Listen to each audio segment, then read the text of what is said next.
facing a rising sun of a new day begun. Let us march on till victory is won. Welcome to the Sanctuary Holds Black Narrative Series, Part 2. How do we reclaim the soul of Black America? Today, we're going to have a very engaging conversation, an intergenerational conversation around how we perceive our community in terms of its passion and its determination to change things in America today. Our first panelist is a representative of the California Assembly. Her name is Assemblymember Sydney Kamlanger, and she represents the 54th Assembly District. She is chair of the Select Committee on Incarcerated Women and is focused on viewing and reforming policies to support the health, dignity, and rehabilitation of women in prison. She also sits on the Assembly's Public Safety Committee and Speaker Rendon's Select Committee on Police Reform.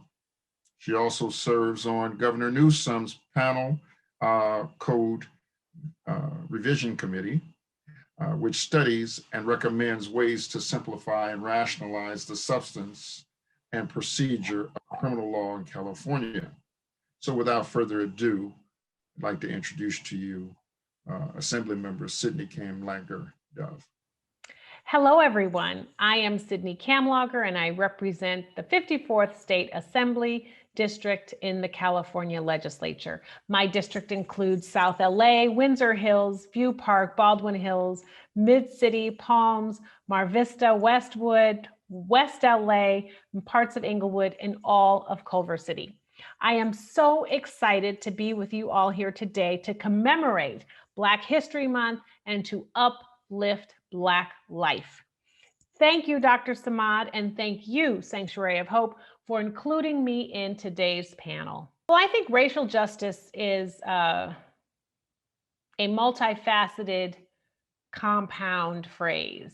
It includes a lot of things. When we're talking about racial justice, we're talking about economic justice, we're talking about social justice, we're talking about liberation, we're talking about emancipation.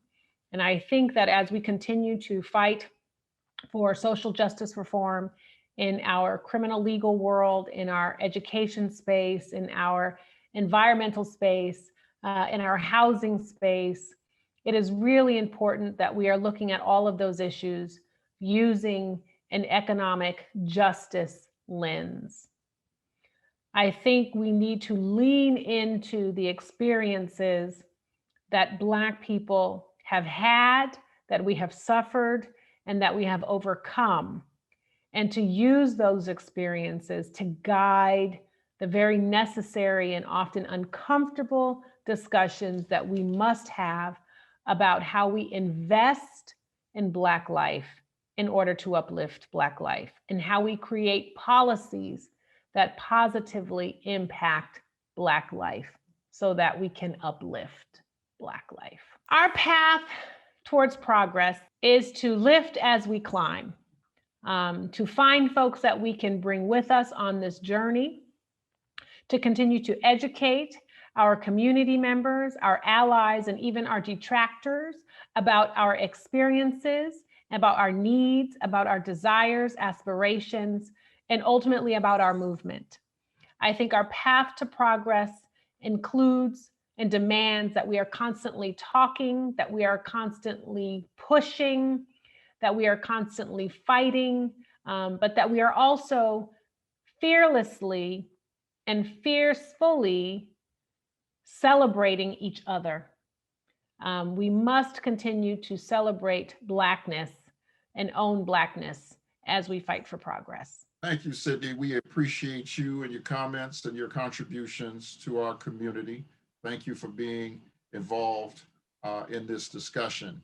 Our panelists today are Dr. D'Artagnan Scarza, who's currently serving as the inaugural executive director of the Racial Equity for Los Angeles County, His work has centered on building leaders who fight for equity in communities and schools. He founded and was the executive director of the Social Justice Learning Institute and served on the Inglewood Unified School District as president of the Board of Education.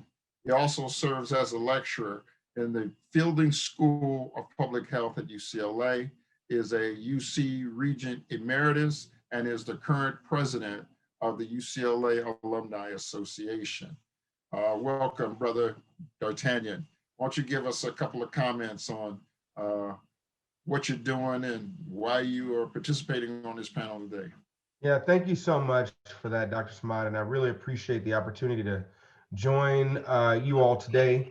I'm excited about this work. So, I'm here because, obviously I think we have a responsibility to our community to help advance justice and equity for Black folk, right? And so I'm proud to have been selected to be the Executive Director of Racial Equity for LA County, where there's a specific focus on dealing with anti-Blackness, both within the county, but also throughout Los Angeles.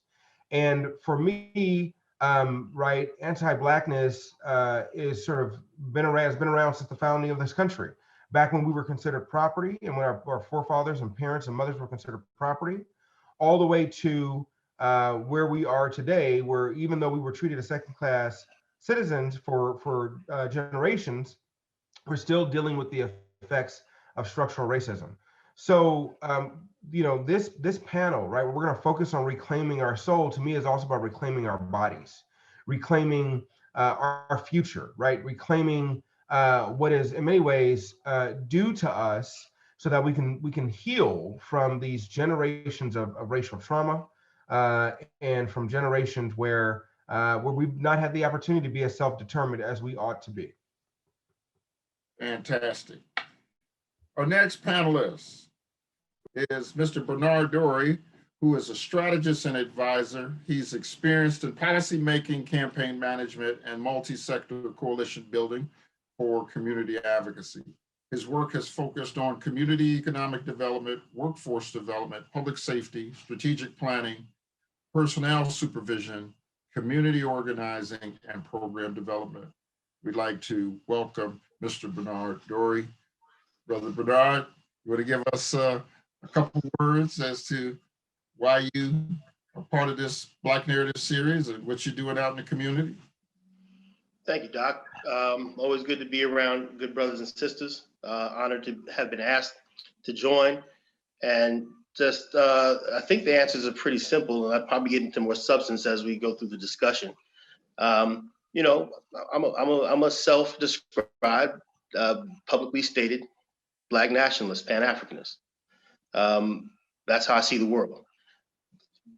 Being that, for me, allows me to appreciate everybody else's nationalism, everybody else's world connections, and connect where there are logical and safe connections. I'm a part of the panel because in my family, there's a value that was given to my mom through her dad, who was born in Barbados in 1893, worked on the Panama Canal, was the superintendent of public works for the Honorable Marcus Garvey in Liberia for a short time. And he would tell my mother, and my mother would tell me, if you're not giving back to the community that you came from, then you're stealing from it. So I couldn't go home, face my mom, be in my family, and be comfortable myself if I don't stay in a mode of giving into my community. All right, well, that brings us to our launching point on this topic, claiming the soul of Black America. We're living in a alternative reality right now. What it seems is a lie is the truth and the truth is a lie. We just got through dealing with 4 years of an administration in which alternative reality dictated the public discourse, and it's devastating to the Black community and other communities of color. So let's try to reset what we see as reality in our communities. So the question is, and either one of you can take it first, what are the realities of Black life in our city, in our state, in America? Y'all want me to call people? You know I will. No.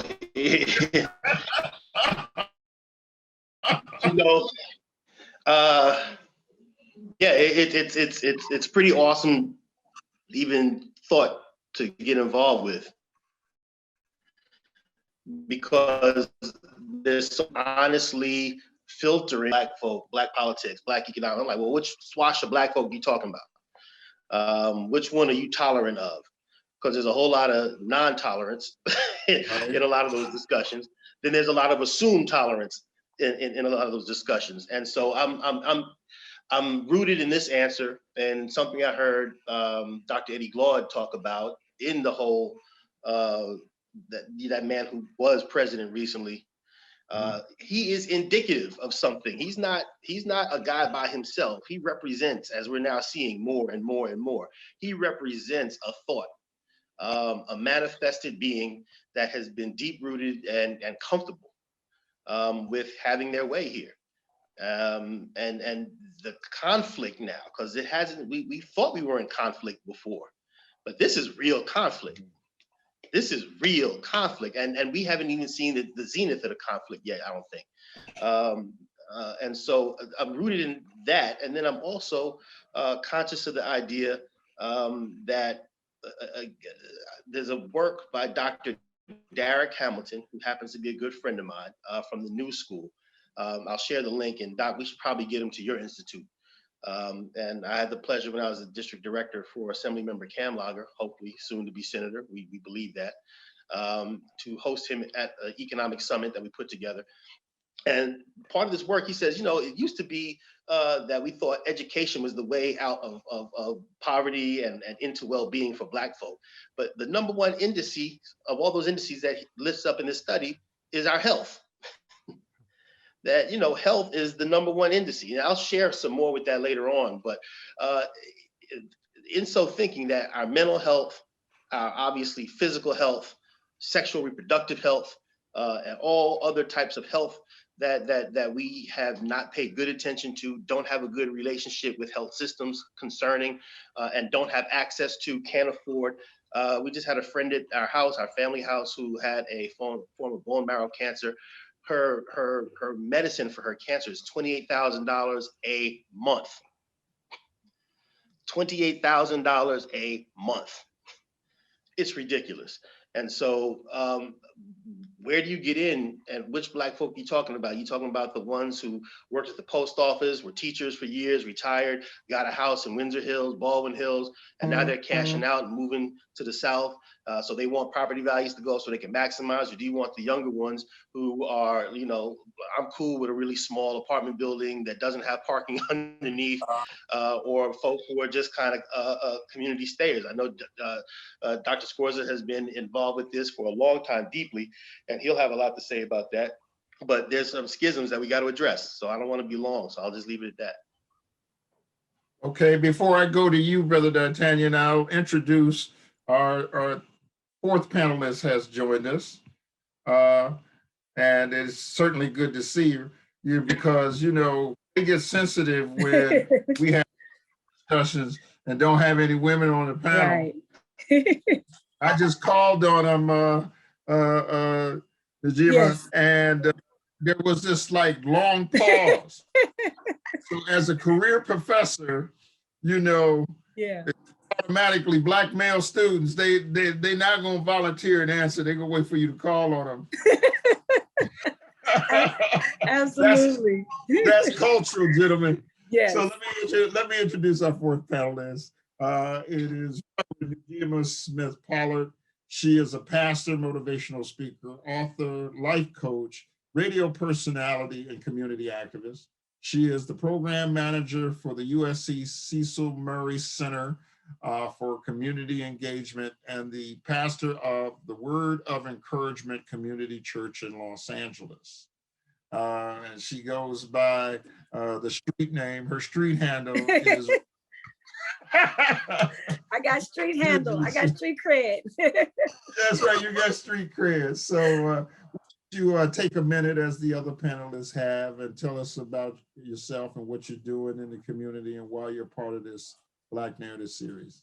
Well, I am, again, Reverend Juma Smith Pollard, and I'm a native to Los Angeles. I have a deep love for my city. I always have. And that has carried over from high school on up to ministry, and then after, continuing ministry to do a lot of community work. Of course, Cecil Murray was my father, or is my father in ministry. And because of his influence and the influence of my first pastor, Pastor Thomas Kilgore from Second Baptist Church, and then Pastor Epps, those gentlemen really helped really shaped and influenced, I don't know what just happened there, really shaped and influenced my life to have a very strong heart and bend and mind for the community. And as I have, just stayed in Los Angeles as my home, I'm very much invested in Black Los Angeles. And so I'm just grateful to be a part of this conversation today. All right, well, I'll let you ponder the question. And the question is, what is Black reality? But I'm gonna go back to Dr. Scarza and let him weigh in on that question. So go ahead, Brother D'Artagnan. Thank you so much, Anthony. So, it's interesting, right? Because having grown up here in LA, much like Reverend Judy there, I remember the days of living in Watson and walking down the street on my GT skateboard, or riding down the street on my GT skateboard, being able to go miles away from our house and have neighbors who looked out for us, right? I remember growing up, and we'd go around the corner to the store, and we knew the store owner, and they would, if we ran out of some bread, we can get some bread and come back the next week and pay them. I remember moms down the street who, would do Kool-Aid ices for us and make sure that we in the neighborhood were taken care of. And if we were messing up, she would take us and make sure she whooped our butts right into church, right? So when I think about Black reality, I think about so many of the good things that exist in our community. And I think about what it means to be around Black people, what it means to have grown up in my family and my neighborhood, to be cared for, to have this sense of collectivism, to have this connection to one another. And I see that in so many ways here in our communities in Los Angeles still. But yet, what I also see are the long-term effects of institutional and structural racism. At the same time, as I was growing up, my dad was struggling to make ends meet, and he was also addicted to drugs. And so, I didn't remember meeting him until, I was almost 6 years old, and he was in a halfway house, right? I remember my cousins being incarcerated. My brothers was just got out of prison a little bit under a year ago. I remember folks in my neighborhoods dealing with issues related to violence. And so all of that, I think, combined sort of helps to lift up a story about how complex our experience in the society has been, both the ways in which we show up to be whole and the way in which we show up to still maintain our well-being in the midst of the challenges we deal with in society. When I asked my dad, I said, look, why did you do drugs? He said, Dart, there was nothing else that was going on in the neighborhood at the time. They had shut down the factories. They shut down factories. They had, the jobs were gone, right? Drugs were flooding our community. And we know that now because Iran-Contra, right? So drugs were flooding our communities. They were pitting us against each other. Police were beating on us. So the institutions that sort of affected our lives had these created these negative outcomes in our communities, and our families did their absolute best to survive. But what I now see is folk who are working real hard to try and overcome these conditions. I now see Black folk who are trying to improve their economic prosperity, and yet are dealing with corporations that have come into our communities like Inglewood and in South LA and buying up entire blocks of buildings, doubling our rents, pushing folk out. I now see a lot of our families working hard and yet struggling to make ends meet, right? Still dealing with issues related to homelessness and food insecurity. And it feels like almost, no matter how hard we work, we got to work 10 times harder just to get through, just to survive, right? But people want to thrive. They want to live good lives, right? They want to be well in our communities. They want to still be there for each other. And I think there are a lot of us who want to make that happen. There are a lot of us that are still invested in the well-being of our children, our youth who are coming. But there's a lot of work to do as it relates to systemic and institutional racism to make it possible for us to thrive, make sure that we can all thrive in our environments. And thank you for allowing me to speak to the question. And one of the things that I see here is, in addition to people want to thrive, and there's the institutional stuff that we have to work through. But what I'm also seeing, Anthony, is like there's a capacity gap, right? Like people want to thrive, people want their community better, but there's also a huge capacity gap in what people are able to move forward. And so part of how I see my role and why I'm so invested is in any way that I can, lend to helping to close the capacity gap. And that's like what our work is at the Murray Center, right? Like helping organizations build capacity and faith leaders build capacity so they can actually do the work. And so that's part of my investment. In addition to coming alongside the movements and being alongside the individuals and organizations, is to make sure that we have the capacity to do the work, the capacity to get the funding, so our organizations, our networks can not just thrive, but actually build upon what is, and also even combat and defeat the institutional and the systematic racism and all the other isms that exist. And so that's where my investment, that's the Black reality that I see, is that there's a lot of capacity gaps. And if we can get some of those gaps filled, we can continue to thrive and grow and really change our communities. Yeah. You're on mute, sir.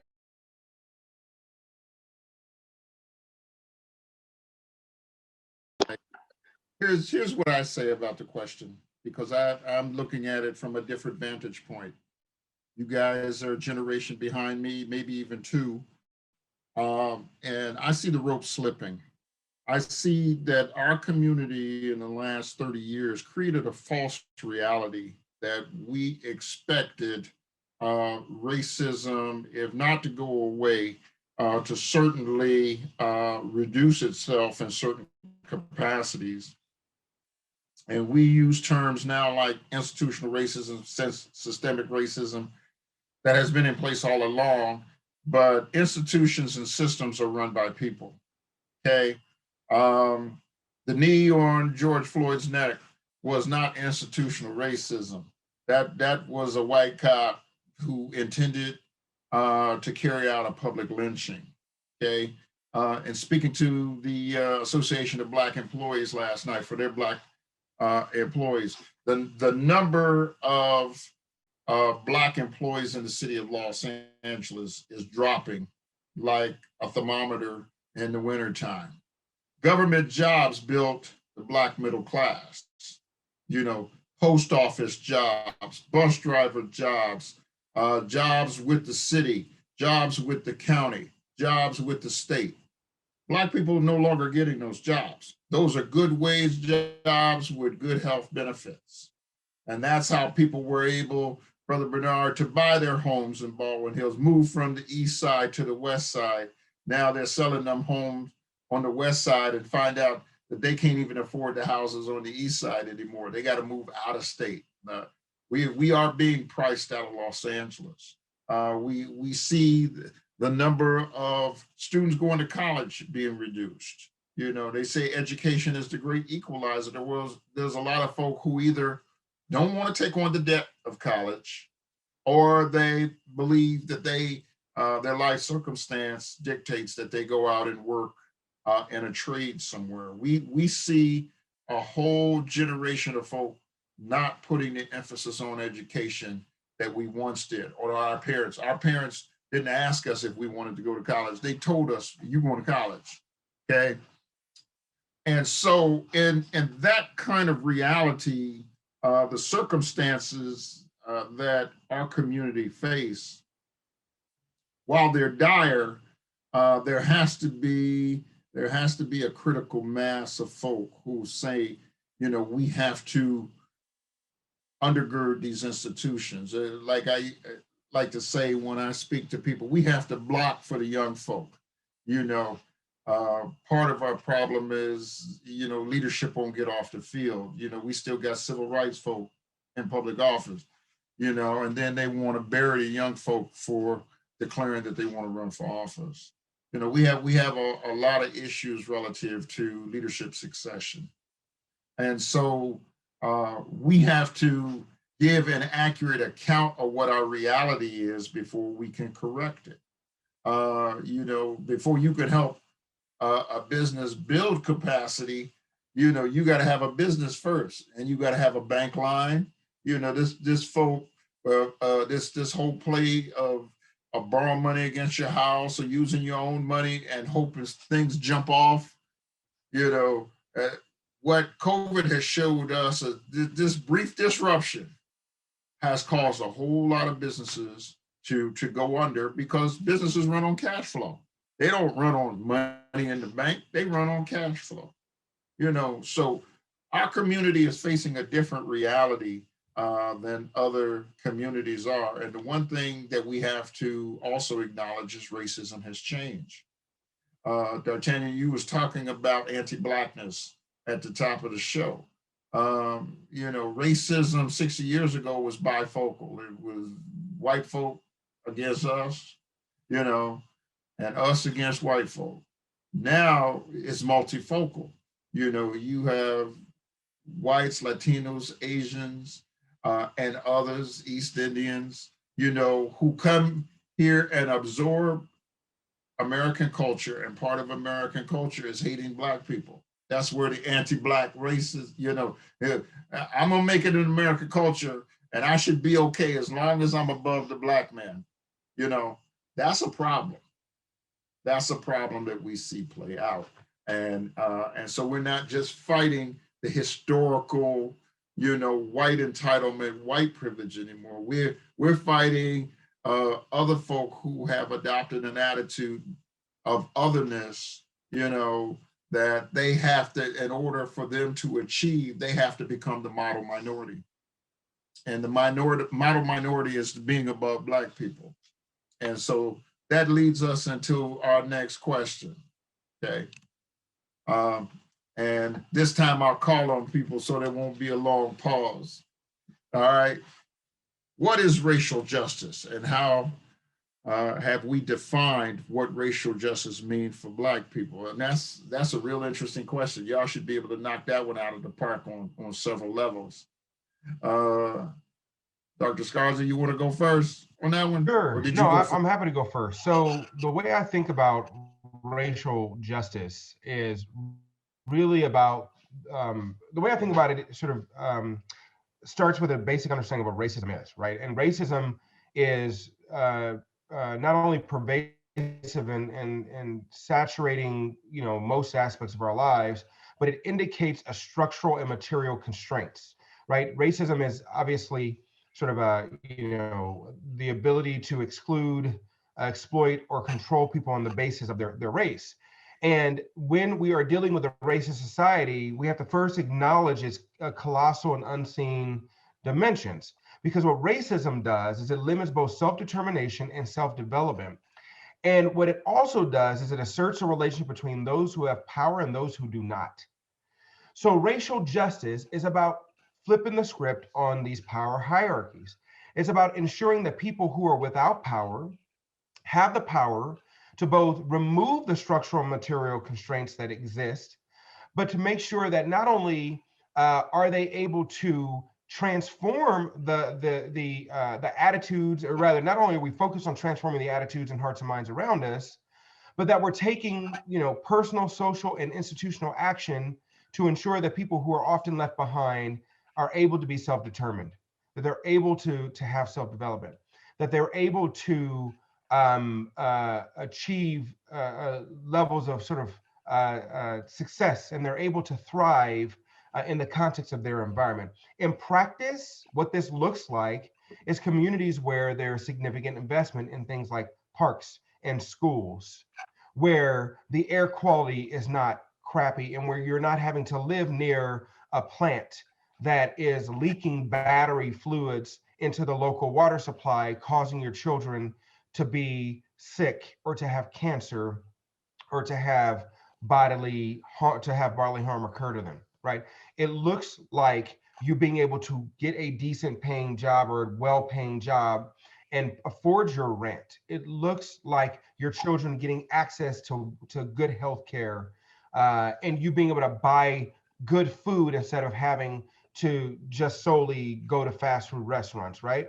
It looks like our children growing up and having opportunities to pursue the career and or the college of their choice, and being able to take care of their kids and ensure that there's an intergenerational approach to building wealth and being able to buy a home and put your kids through college and help them pay for their weddings, right? That's what it looks like. It looks like a good life.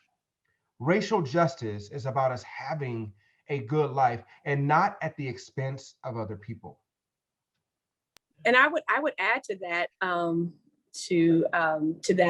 that when I think about racial justice, I think about the word priority. And so all of the systems, right, that are unjust set as a priority the Black folks. And I think for me, it has to start with Black folks. Like there needs to be a priority within the health system that Black folks have what they need, or they get access to what they need, period. And it's a priority. It's not an afterthought. It's not it is the priority. It is prioritizing the needs of Black folks in in legislation, public policy, the judicial system. For me, it is what it looks like, everything that the doctor said, but also the word priority, that all of the systems, all the institutions, educational, all of them set as a priority the needs and access of Black folks. So that we have the good life, right? But also an equitable life. And that looks different from somebody else, but the priority is that I make it equitable so your life is good. Not as good as, but is good. And not better than, but is good, period. And so that's what it looks like to me. And that's what, that's the hard push, because we're not the priority. We're actually not even, I remember Pastor Murray saying, Black folks ain't even on the table. So, that's the push for me, is that we begin to say, no, you got to make our needs and our access to resources and everything else a priority. Brother Bernard. I know there's some people that know me who are watching this that are like, we finally figured out a way to shut Dory up. But my friends and colleagues more than adequately expressed many of my thoughts. I'd like to focus on the other part of the question, and that is, have we defined what racial justice means for Black people? I say no, we have not. Okay. I will also defer to my friend who I've had, I can't count how many conversations Najuma and I have had. I'll defer to my pastor friend about this statement, in the church, which is, by the way, the only institution that we really have as Black people. Our money in, our money decided, our money out. And it's been our lasting institution. And I don't think we've answered the question there. June, we used to talk about this a long time ago. Are we Christian or are we Black? The priority. What is the answer to that? One question would have us doing things one way. The other one may have us doing things another way.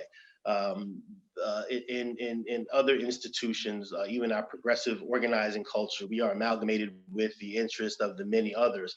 You look at how the election recently played out, where a little teeny place called South Carolina brought old man Joe up, right? And those Black women all across the country who turned out, rallied, volunteered, donated money, and led the effort to bring him back from what was like 4th or 5th somewhere at the time, and brought him up to, of course, now he's the president.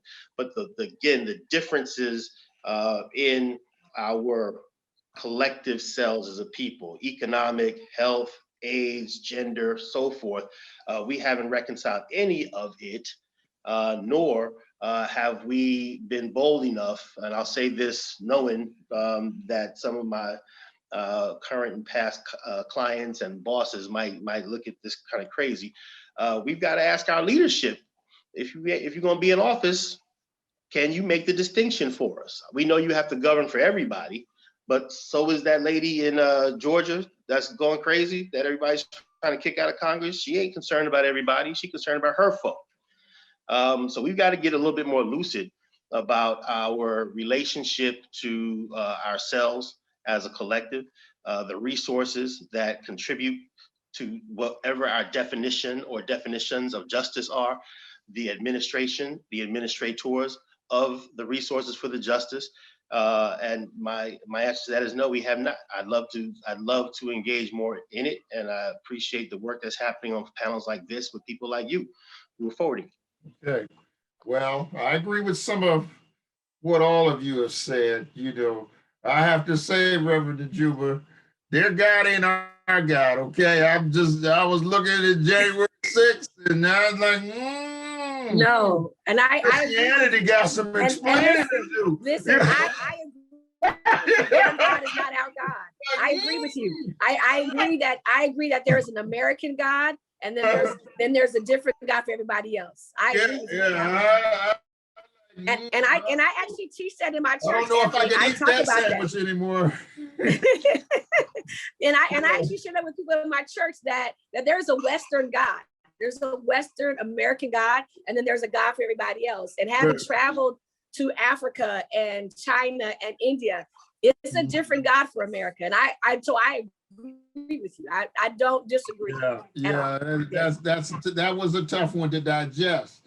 You know, Brother D'Artagnan, you know, I don't think that there's any type of racial justice in our community because we don't know what we want. Some of us are prepared to take the compromise, and we know who some of them are. And Brother Bernard, we haven't defined what racial justice is in our community. That I totally agree with. You know, to some people, racial justice is just to be able to walk down the street without the police following them.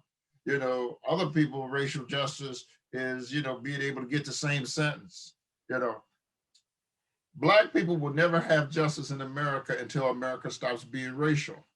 Okay, there's no such thing as racial justice. There's justice. Okay, and so until America stops being racial, you know, we're gonna be convoluted around this question of racial justice. So you know, you could continue to arrest us disproportionately, but as long as you give us the same sentence as you would give a white person, we would accept that.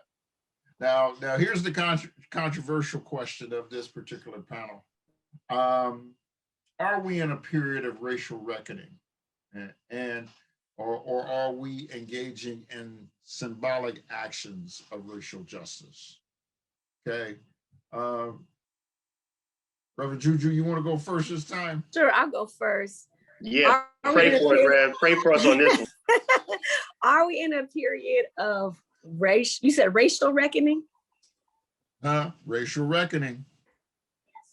Is there a race war going out there? They're codifying the words. You know, they're saying we'll never get our country back. Well, who's our? Yeah, exactly. Yeah.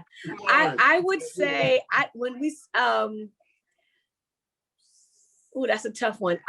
So let me say it this way. I am hopeful, but I still have a great deal of reservation.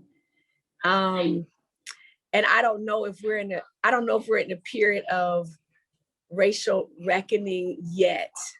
What you waiting for? The hoods and the ropes? Huh? That's go ahead. Yeah, and so but I also white Jesus or Black Jesus? Which one? Yeah, right. I believe in the Black Jesus. So, however, I don't believe I also don't believe that we're just like in taking symbolic action for the sake of symbolic action. Let me say it this way. I was reading Dr. King's speech from 1964, "It's a great time to be alive." And when he ends that speech, it sounded like something someone would have been reading and saying and writing for today. And so I had to ask myself, like, we ain't really we ain't really got nowhere. I mean, but even though we have, on a treadmill, we running in place. Yeah, I said, yeah, we on a treadmill, we're running in place. Yeah, but I'm also challenged, Dr. Samad, like not to not do anything, because to me that's too defeatist to be like, well, nothing's changed, so I'm gonna sit down and just go sit at the beach somewhere, which would be easy to do. So I don't think that I don't think we're at a reckoning yet, but I also don't believe I'm gonna speak for myself, I should stop doing the action to keep pressing forward and making change where that can happen. So I don't, and I do believe that we can be in both intentions at the same time until one, until one does one or the other. I don't know if I have to pick or choose. I don't know if I have to pick or choose today, but for me, Jesus is Black, just so you're clear. Okay, Bernard. Of course, we're in a racial reckoning. Anytime you have a then candidate tell you, I am the least racist person, not that he's not racist, he is the least racist person. And then over the course of a presidency, even though he did do some policy things that actually benefited what we call Black causes around criminal justice and so forth. A broken clock is right twice a day, and we know some folks will be opportunistic, and we know Lincoln freed the slaves, not because he thought African people should not be enslaved, but because he was trying to win a war. Right, so it ain't like this kind of thing doesn't have a history in American politics and development. Yes, we're in a racial reckoning, and symbolic actions. This is difficult for me to answer because I think my knee jerk would say yes, and I would say that without trying to discount the best intentions and the good work that actually does happen. But let's face it. I mean. If any of us were to say, out of every 10 Black folk we know, how many of them have even read a Martin Luther King book? Right. I mean, how many of them? I mean, the speech. You ever want to fall out with your friends? Ask, what's the last book you read, or what are you currently reading? Yeah. They get mad at you. Why are you asking me? It's tough and rough on that road. And then, I recall just this past King Day, listening to the radio, XM radio, and of course you hear the gong, I have a dream and all that. I said, man, look, they play the same snippets every year. They just cue it up. There's no deeper thought, analytic. But here's the real problem. Black folk never demand more. Right. So yes, it is a time of racial reckoning. And to a large extent, but it doesn't say that nothing is happening. A lot of what we do is symbolic. And here's the tough one. I hope you did pray, June. I hope you did, because I'm about to say it. A lot of our folk who have a seat of perceived power are perceiving the power yet themselves. And it's a community effort, and if you don't want to use the power, if you don't want to wield the power, if you're not sure how much power your Black constituency has, then maybe we as a constituency need to have a conference. Not an open, fish fry conference, but a real, no, we ain't feeding nobody. We're gonna sit here and talk about some issues that are hurtful, painful, and charged with some stuff, and maybe will move us forward. Mm-hmm. So I want to dive in on this a bit, because I think this conversation is getting real good right now. Here's the thing. Right. I'm not going to operate from a place where I think that race is not going to be an issue in our society, right? I know that race and racism are embedded in the American consciousness. It's embedded in the foundational principles of this country, and to assume that it will go away is like assuming, water ain't wet. Racism will be in the society as long as this country is around, because it is embedded in its documents, it's embedded in its institutions, and white supremacy is as well.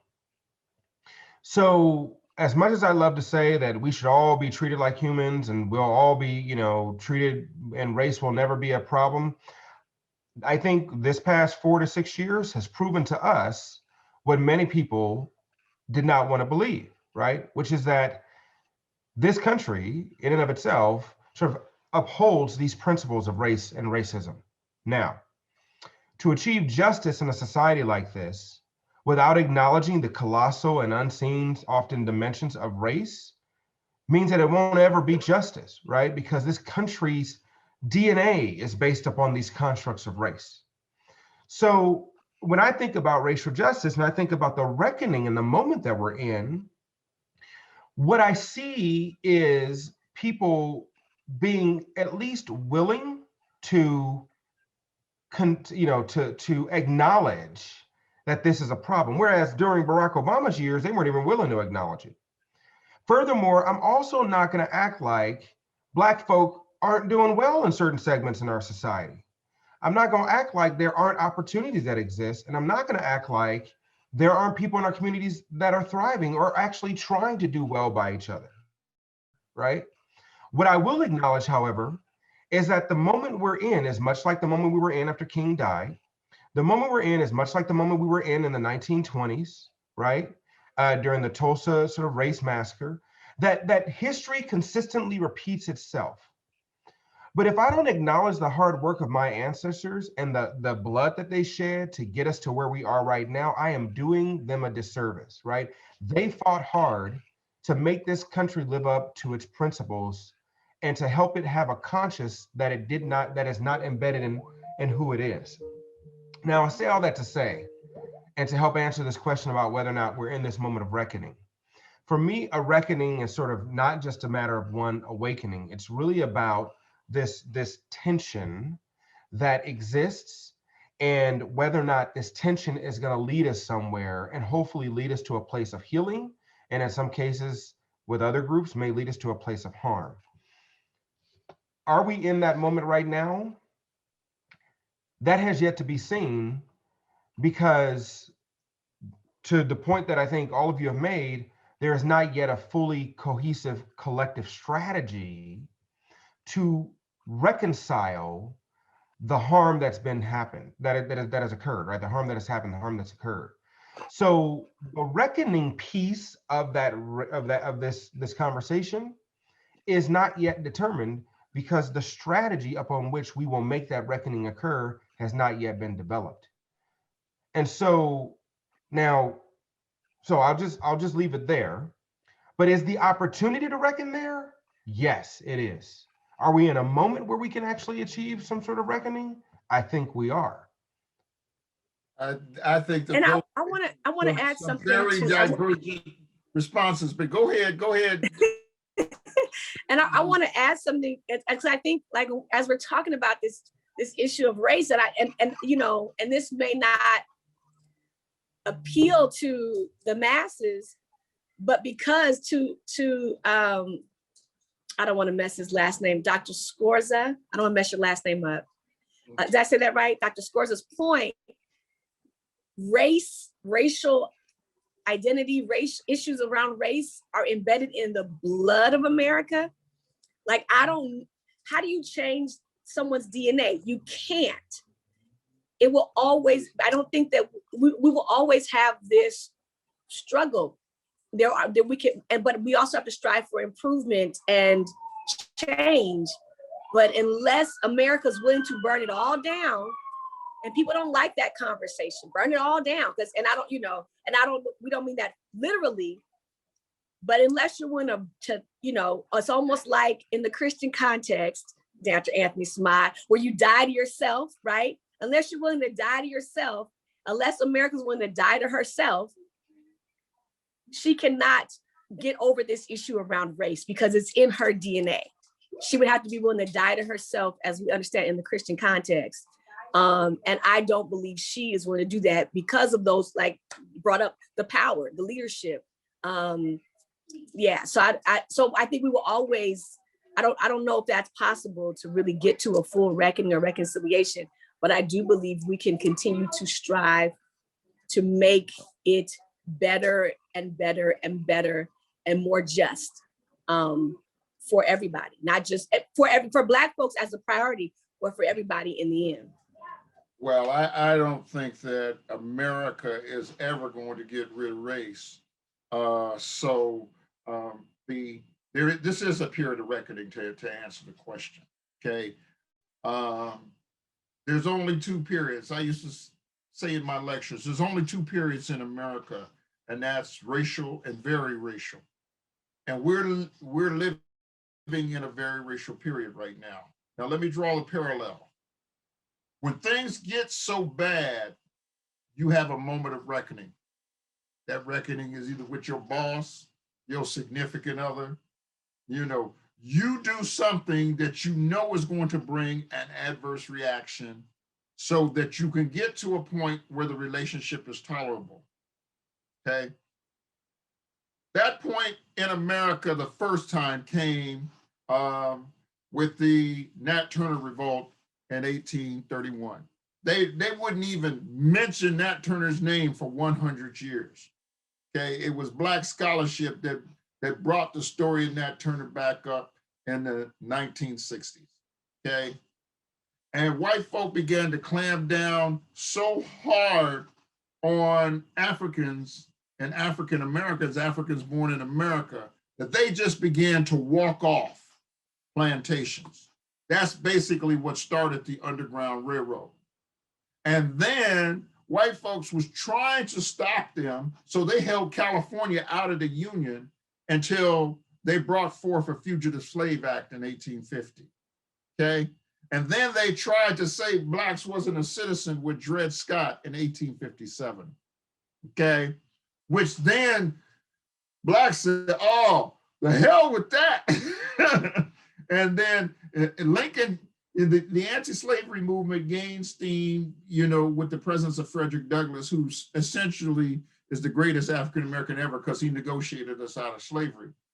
And what he convinced Lincoln of was not to necessarily get rid of slavery, just stop the expansion of slavery. And that's all Lincoln said, if I could keep the country together and keep slavery, I would. If I could get rid of slavery and keep the country, I would. But the country fell out over the expansion of slavery. And Black folk were treated so harshly, they said we're not going to deal with it anymore. The same with the 1960s, after the killing of Emmett Till. Black folk was like, oh no, we ain't having this no more. And within 6 months of the murder of Emmett Till, then you had the Montgomery bus boycott, then you began to have the lunch counter sit-ins. You know, you began to see Blacks react to their circumstance. And then the third time is when the killing of George Floyd. You know, everybody exploded, even right-minded, good-hearted white people and other people of color said, that ain't right.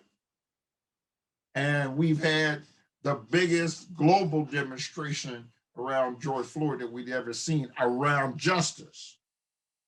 You know, I somehow sensed that was so callous and so cold. If that had been a white boy, if that had been a Latino, if that had been anybody where you could literally watch the life leave somebody by them, basically it was a modern day lynching by knee. He didn't use a rope this time, but I think everybody would have got upset about that. But just about the fact that we were in a period in which we were focusing on anti-Black abuse, police abuse, the disproportionality around arresting Black people. And so in this period of reckoning, we are essentially telling white folk that, you know, we ain't having it no more. And then they're telling us, well, we either gonna keep this country or we gonna tear it up. That's the reckoning in which we're at. You know, I was telling folk, you know, earlier last year, I said the last time white folk fell out like this, we got freedom. This time we'll get reparations, okay? Because they're gonna have to give us something. There may be some separation because like I said, race ain't gonna never go away, okay? but they're gonna have to give up something for it. Yeah, I don't. yeah, but we won't know that until they do that, and that's where they're beginning to do that. They got to give up that $1,400 first. I mean, like they're fighting about, they're fighting over $1,400. So we know the slave, the slavery. So we got a couple more questions in the minutes we have left. So let me ask this question: what is our path forward? In other words, what is the path toward progress? And I mean measurable progress. I don't mean kind of kumbaya progress, because that's another thing that's a problem with me. They do stuff to us and then they say we should just get over it. When they don't get over the stuff that we do, so who wants to take this one first? What's the path forward? Should we take the eternal optimist? White folk can come into their right mind. We only been waiting 100 years. look, here's the thing. This thing has always been about one main thing, and it's been money. Race, to talk about race and not talk about money misses the mark. I think we forget, and you laid out the history, right? From 1619 through 1865, Black people were treated as property, right? From 1865 through 1963, we had to deal with Jim Crow and segregation. And from 1964 till today, we're living with the effects of structural racism. It's always been about how the Black body has been treated as property and can be used to make people who are in power wealthier, and how Black bodies are used to either exploited or controlled or excluded from economic prosperity. So what does that mean? That means, and so government has played a specific role in upholding these sort of pillars of structural racism, right? And has done so through laws. So it does look like reparations, but I don't mean just a paycheck that's just going to folk, right? That's not what it looks like. It looks like undoing the institutional policies and practices, the laws that created the very material conditions that we deal with, that turns Black labor, Black people, Black bodies, people of color, Native American and or indigenous peoples, into tools to be exploited to make other people a lot of money. So that to me means we have to have an economic agenda, one that focuses on prosperity for Black people, one that utilizes resources within our institutions to push back against the policies and the practices and the procedures that have led to the outcomes we're dealing with. And so the path forward to me is legal, it's relational, helping us deal with and build out the types of networks and mindsets that are needed to overcome the challenges we're dealing with, right? It's spatial, investing in our communities. But ultimately, all combined is economic, because if we can get people to stable housing and we get them a stable education and they can buy food, I can guarantee you're going to see a significant change in our community, right? So I'll leave it there. And I'll add to that. I think the path forward also includes, in addition to that, I think there's a level, and something that Bernard brought up about a collective vision, right? And how we haven't really defined racial justice, right? And we have to define that. And so I think even before some of the things that Dr. Scorza talked about, the path forward includes Black folks really defining where they want to go. Like, if I don't define where I'm going collectively, it's going to be hard to get there. And that's been part of our challenge. We have pockets, we have networks, but there's not really a solid collective voice. Now, I don't know if that and how, what that looks like. I don't have that answer, but I do believe that's a part of the challenge, and we have to get there. We have to get to having defined, where do we really want to go? Like, are we okay with some Black folks living here and some Black folks living there? Or are we really trying to pull everybody up? Like, we have to define we have to define for ourselves where we're trying to go. It's like me getting in my car and telling, Siri, take me someplace. And she's like, yeah, but where you want to go? I don't know, someplace. And Siri's going to tell me, well, there isn't a place called someplace. You got to define that. So I think the path forward includes us getting really clear on where we're trying to go as a people, and then also taking the leadership in that. Like, we got to lead our change, and we have to keep our foot on the gas, and we have to lead our change and not just leave it up to institutions and politicians, but we have to lead our change. And so in addition to everything Dr. Scores said, I would just add those two pieces. Bernard? Yeah, I believe what it looks like is understanding the context, the times you're in, and being able to identify how you can be powerful at any given moment. The present is your only opportunity for power. So, whereby we learn from the past and we honor the past, we also have to look forward to the future, but we have to operationalize now. We're on the verge of what has to be the next great revolution in this country has to be the economic revolution. There's no other place where it can go. That said, I think that Black folk probably have to identify multiple caucuses of interest because we're just not monolithic as we were just 40 years ago, 50 years ago, 60 years ago. We've gotten increasingly diverse in our station in life, the places we operate in our community, and the kind of communities we want and care to participate in, and how we even define community. Education is a part of it, yes. Health is a part of it, yes. But I believe we have to understand labor markets and their value.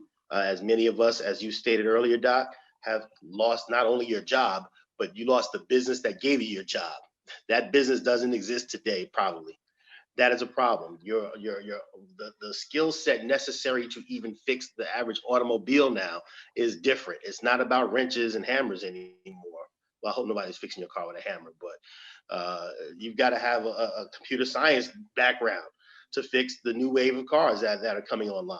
We also have to understand world markets and connect to not just Black folk here in the United States, but we have to understand that the world of Black people in different continents and over countries overseas, and how we can manufacture, distribute, resell, repackage wares and goods and services to them. And be in partnership and not be exclusive to ourselves here when and where we disagree with folks who we believe are like us. I'll keep that short, and then I'm sure there'll be another place and time for expanding. Well, the things we do have to have is more conversations in our community. Let me wrap this question with this. I concur, D'Artagnan, that racism has always been economic. And I gave a lecture last night on economic subjugation. People don't understand why Black people are always behind. Here's the reason why we're always behind. They hire us last, they fire us first, they pay us less, they charge us more, they work us harder, so we die sooner. That's economic. And so at the end of your life, you have never caught up to your white counterpart, and you have less to pass on. So we're starting from ground zero every generation. The idea, Reverend Juju, that we all have to decide, all the Black people ain't gonna never decide on nothing. There always has to be a critical mass. That's what I was saying, a critical mass. I don't think the critical mass. There were folk who did not follow King. The NAACP, Thurgood Marshall and Roy Wilkins thought that King and them was crazy. The only reason King and them got a foothold in Alabama was because they had disbanded the NAACP for not giving up his membership list, because they wanted to burn down all of the houses of the folk who were members of the NAACP. So King started the Southern Christian Leadership Conference, and they said, well, where's your membership list? She said, well, anybody who's a Christian. That's the whole state, okay? In the 60s, there was a critical mass. There was a critical mass of folk in the 70s, okay? Whether you want to call them pro-Black radicals, they moved the needle, okay?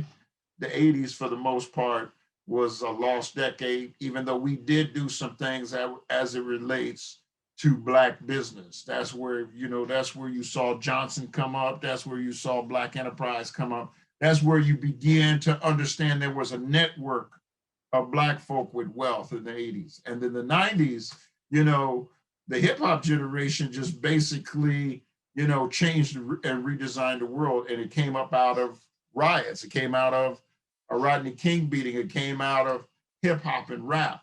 And they didn't go the traditional route in terms of allowing intermediaries and record companies to control their product. How does Dre, you know, go from selling units out of his trunk to a billionaire? Is because they controlled their intellectual property rights. And they began to then show other people how to control their intellectual property rights. You know, I concur with you, Brother Bernard. We done did the civil rights thing, we done did the politics thing. Economics is the only direction that it can go. Okay. However, we do have a lot of our people who are waiting for folk to give them something instead of folk being using their intellectual capacity, which is really all our community has left, is human capital, you know, to design new models of ingenuity. And the same way that other folk are doing it, you know, creating apps and those types of things. That's how the wealth is going to be generated. And so we have to, our path forward is to get that critical mass moving where the rest of the folk will follow. Okay, last question and I'll let y'all go. What is the role of Black faith, Black church, etc., in the path toward progress? I think that is a very appropriate wrapping question. You know, we have 6 minutes left, and y'all want me to take the church question first? I'll jump in. I'll jump in. Okay. Hold on, I'm getting my tambourine, sis. Huh? I'm getting my tambourine. Go ahead. Yeah, I think Dr. Samad, you think I live, breathe, and eat, sleep church. I actually don't. No. I know where you came out of. I came out of First AME. Okay, I know what's going on over there. And back to your point about critical mass. When I talk about a path forward, I'm really talking about the critical mass of Black folks being clear or having some clarity about where we're trying to go. And I know we're not a monolithic. We don't all think the same, and so definitely that critical mass has to have some direction.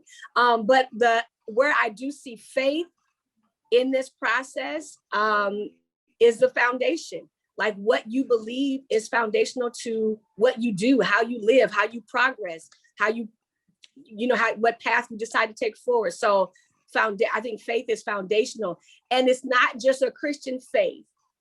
I agree with that. Huh? Denominationalism is the worst thing to happen to Black people. You know. Fundamentalism? Denominationalism. Oh yes. Oh yeah, absolutely. Yeah. Oh, absolutely. My God is bigger than your God. My God is better than. Yeah. Oh, absolutely. So it's a distraction to faith. Yeah, but so whatever your faith tradition is, or whatever your faith stance is, I think it's foundational to how any people group goes forward and progresses and makes change. So whatever people believe and however they show up in their belief system, it's foundational to how they go forward and live forward and make change. All right. And I can say this: my faith doesn't threaten somebody else's faith. That's correct. Your belief does not, just because I don't believe what you don't believe, absolutely, doesn't mean that I'm canceling out your belief. Absolutely. But that's how they turn us in this circle. That's why they point at each other. Yeah. Brother D'Artagnan, you want to take a stab at the faith question? Absolutely. So as someone who grew up, my family was Catholic until we were about 7, Creoles from Louisiana. And then we became Baptists, and then we became, went to church at Mount Hermon Missionary Baptist Church in Compton, and went to a number of churches on the Western, and, who then became non-denominational himself. And so as someone who grew up in sort of these faith traditions, when I got to UCLA, I fell in love with religion, and actually shifted my major from being a political science, poli-sci major, to being a study of religion major. So my undergraduate degree is actually in study of religion. So I take this question very seriously, in that the role that I think our faith traditions have is to help us heal. Like, power is one part of it in the dimension that we need to deal with, right? Because what I don't like is when people are like, oh, we need to heal from racial issues and racism and all that jazz. All right, that's cool, but we also need to have power. But on the other side of power, right, is the need to heal from all the harm that's been done. Racial trauma is real, and racism causes harm and pain in our communities. Now, whether you believe in Christianity or Islam or any of the Abrahamic faiths, or you believe in Taoism or Buddhism or Hinduism or Baha'ism, I don't really care. But what we also need in our community is to heal. And we need healing. We need apologies for the trauma that has been inflicted upon our families for generations. But we also need strategies to overcome that trauma. And whether you believe in the God of the Bible, or you believe in the God of the Quran, or you believe in the God of pick the text, it doesn't, to me, matter so much, in as much as we're able to use these traditions to help us overcome these oppressive institutions and oppressive structures that have held us down for so long. One of the things I appreciate about King's strategy is that he did have a liberation theology. One of the things I appreciate about Jesus and the sort of tradition of Jesus is that Jesus was a revolutionary. He was a radical. He was throwing tables. He was rolling into Israel on a donkey, mocking Caesar, saying, "You will free my people." Jesus wasn't this like just sit on the side table, sit on the back and be like, "Oh, woe is me. Let's just pray to God so that things get better." Jesus was in the Garden of Gethsemane stressing about getting ready to get crucified because he knew what was happening, because he was challenging Rome. He was challenging Caesar, right? To me, that's what our faith traditions do. They help us challenge inequities. They help us challenge inequality, but they also help us heal. So that way we can have the strength we need to go back into battle. Brother Bernard? Empirically, faith is all African Americans ever had here. So however that's manifested in a canon or a practice or on a particular worship pattern, it's been the faith that we have had to operate from. And again, going back to, I think, the first question you asked, we're in some serious times, and it's going to get worse. The eviction bubble hasn't hit yet. The spike in crime hasn't happened pursuant to the eviction bubble. The public health stuff hasn't really hit, trying to get off of COVID after people lose their homes.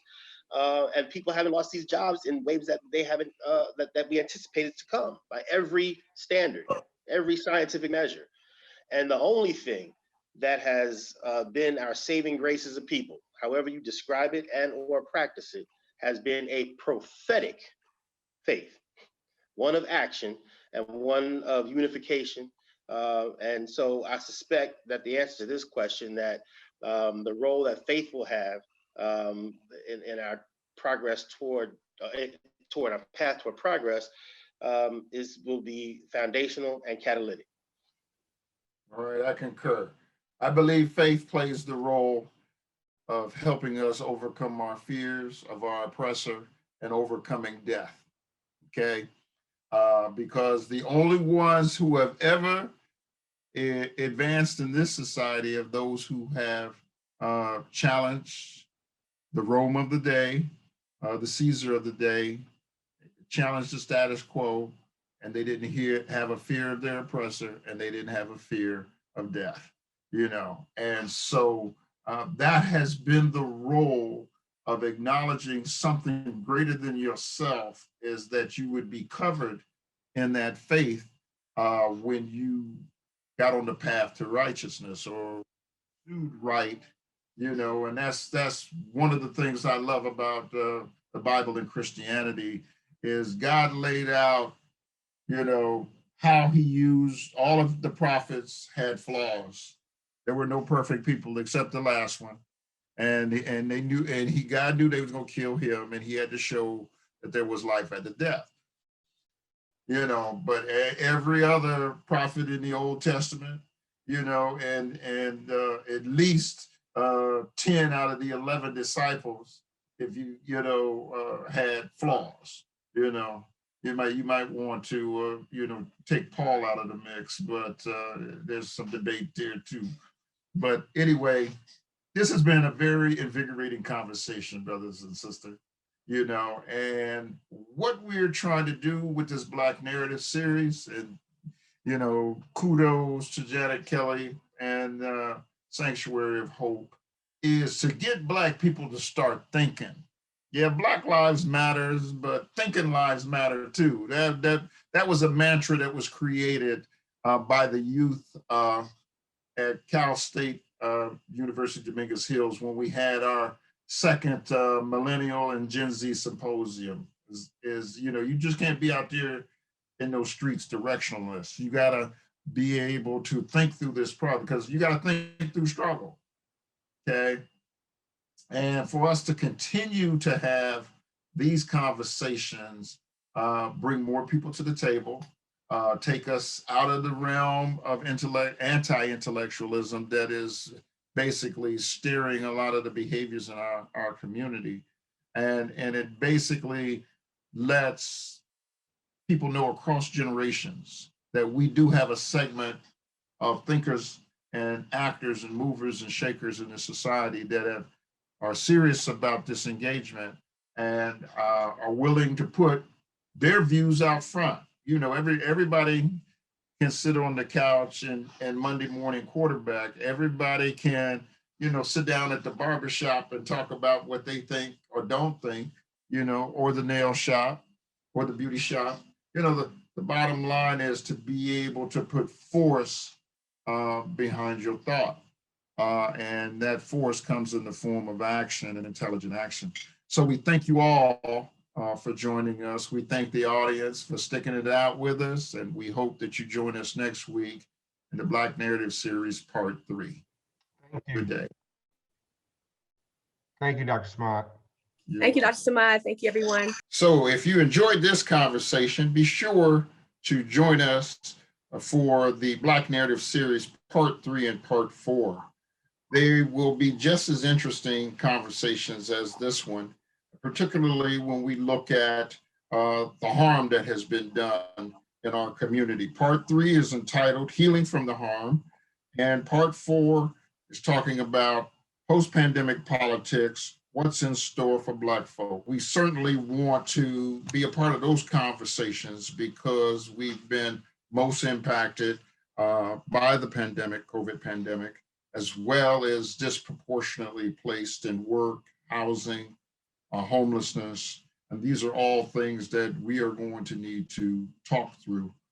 So don't forget to join Sanctuary of Hope's Black Narrative Series Part 3 and Part 4.